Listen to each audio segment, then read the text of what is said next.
तो चलिए आज बात करते हैं उम्मीद, धोखे और बलिदान की एक ऐसी कहानी की जो हमें सोचने पर मजबूर कर देती है कि हम अपनी सबसे बड़ी चाहत को पाने के लिए क्या कुछ करने को तैयार हैं।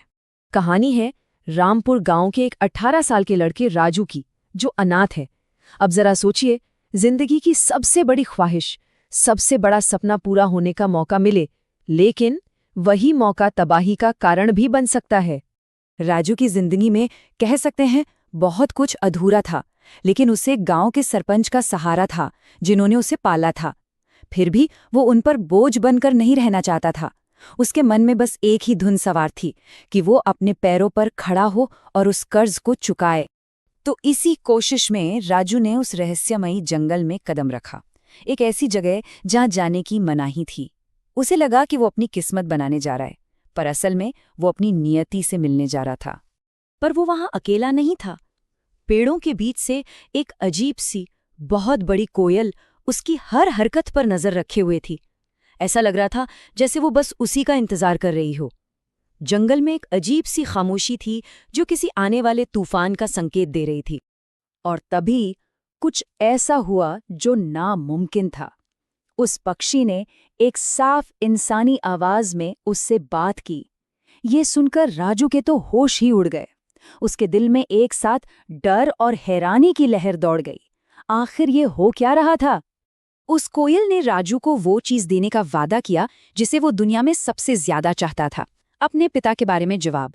उसने कहा कि उसके पिता जिंदा हैं। अब ये एक ऐसा वादा था जिसके लिए राजू कुछ भी कर सकता था, लेकिन ऐसे वादों की हमेशा एक कीमत होती है।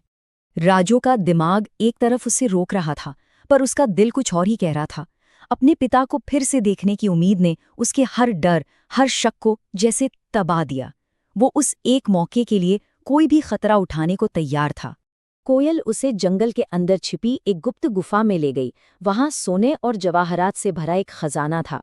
मतलब ये सिर्फ दौलत नहीं थी, ये एक तरह से उसकी परीक्षा थी, उसके इरादों की, कि वो असल में चाहता क्या है।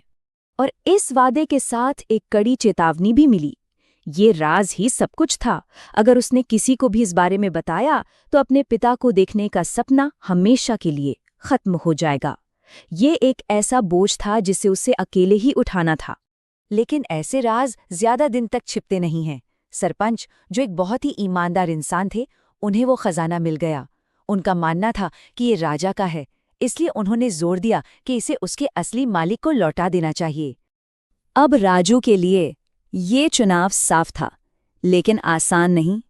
एक तरफ दौलत थी जो उसकी सारी परेशानियां खत्म कर सकती थी, और दूसरी तरफ उसके पिता थे। आखिर में उसका प्यार लालच से ज्यादा मजबूत साबित हुआ और वो सरपंच की ईमानदार योजना के लिए मान गया। राजू अपनी इस उलझन से जूझ ही रहा था कि तभी कहानी में एक और मोड़ आता है। जंगल में उसकी मुलाकात होती है एक रहस्यमय साधु से, एक ऐसे साधु से जिसने आकर हर उस चीज पर सवाल खड़ा कर दिया जिस पर राजू विश्वास करने लगा था। उस साधु ने एक दिल दहला देने वाली चेतावनी दी, एक ऐसी बात कही जो कोयल की मीठे वादे को पूरी तरह से झूठा साबित कर रही थी। उन्होंने राजू की उम्मीदों की दुनिया को एक पल में ही तोड़ कर रख दिया। और यहीं आकर राजू, कह सकते हैं, पूरी तरह से फंस जाता है। वो विश्वास के एक ऐसे दोराहे पर खड़ा था जहां एक तरफ एक भयानक सच्चाई का डर था और दूसरी तरफ एक खूबसूरत सपने का वादा। अब उसे चुनना था कि किस पर यकीन करे। सोचिए कितना मुश्किल होता होगा ऐसा कोई फैसला लेना, जब एक रास्ता एक दर्दनाक सच की ओर ले जाता है और दूसरा एक खूबसूरत सपने की ओर।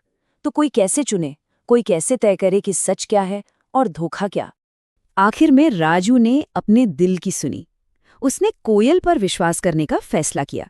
उसे श्राप तोड़ने के लिए कुछ अजीब से निर्देश मिले और हर एक कदम उसे एक अनजान भविष्य की ओर करीब ले जा रहा था। लेकिन साधु से चेतावनी मिलने के बाद सरपंच ने राजू को रोकने की एक आखिरी बेताब कोशिश की। उन्होंने राजू का सामना किया और आखिरकार जंगल का वो सबसे काला राज उजागर कर दिया, एक ऐसा राज जो सब कुछ बदलने वाला था। तो दिल तोड़ने वाली सच्चाई ये थी कि राजू के पिता खोए नहीं थे, वो एक हीरो थे। उन्होंने गांव को उसी डायन से बचाने के लिए खुद को बलिदान कर दिया था, जिसकी मदद अब राजू करने जा रहा था। उसकी उम्मीद एक भयानक धोखे पर बनी थी। झूठ और आधे सच के इस तूफान में फंसकर और दिल पर एक भारी बोझ लिए राजू ने अपना चुनाव कर ही लिया। उलझन और हताशा में उसने उस शीशे की बोतल को जमीन पर पटक कर तोड़ दिया। और बस एक ही पल में उसकी सबसे प्यारी उम्मीद उसके सबसे बुरे सपने में बदल गई। हवा ठंडी हो गई, परछाइयां गहरी हो गईं और कोयल का वो रूप एक खौफनाक डायन में बदल गया जो एक बार फिर आजाद थी। जब वो अपनी जान बचाने के लिए उस शापित कुएं की ओर भागे तो साधु ने जीत की भयानक कीमत का खुलासा किया। इतिहास को खुद को दोहराना होगा, बलिदान फिर से देना होगा। अपनी गलती के भयानक बोझ को महसूस करते हुए राजू ने अपनी नियति को स्वीकार कर लिया। उसने अपने पिता के ही हीरोइक रास्ते पर चलने का फैसला किया क्योंकि वो जानता था कि इस तबाही को रोकने का यही एकमात्र तरीका था। बिना किसी हिचकिचाहट के वो उस शापित कुएं में कूद गया। उसके बलिदान के साथ डायन हार गई और वापस एक मामूली सी कोयल में बदल गई जो अब शक्तिहीन थी और हमेशा के लिए खामोश। राजू की कहानी एक दुखद दास्तान है जो एक ही मोड़ पर आकर खत्म होती है। ये हमें नियति, वीरता और एक पीढ़ी से दूसरी पीढ़ी तक मिलने वाले बोझ के बारे में सोचने पर मजबूर करती है और आखिर में एक परेशान करने वाले सवाल के साथ छोड़ जाती है।